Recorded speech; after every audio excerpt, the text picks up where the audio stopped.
हाणाबाणगिरी कोणाला घाबरणार आहे का? शिवसैनिक आहे, समोरून वार केला पाहिजे. आता लपून छिपून कोणी बी वार करतं, पण जे काही केलंय ते पोलीस यंत्रणात कोण येईन काय येईन ते फुटेज आल्यानंतर निश्चितच कळेल.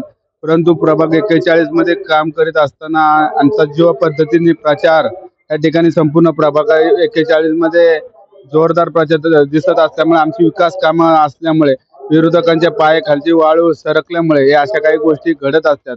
परंतु पोलीस त्यामध्ये तपास करतात. ज्यावेळेस पोलीस तपासामध्ये फुटेज मध्ये काय येईल त्यावेळेस निश्चितच कळेल की नानाबानगिरी काय आमचे शिवसैनिक काय, मग तशाच उत्तर त्या ठिकाणी दिलं जाईल. तुमचा जोरदार प्रचार प्रभागात सुरू आहे, त्याच्यामुळे धास्ती विरोधकांनी घेतली का? आता ते फुटेज आहे धास्ती तर पहिलेच घेतले ना, आमच्या समोर कोण उभं राहायला तयार नव्हतं ना.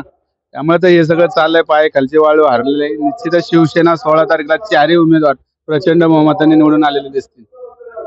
रोकठोक महाराष्ट्राला सबस्क्राईब करा आणि बेल आयकॉनवर क्लिक करायला विसरू नका.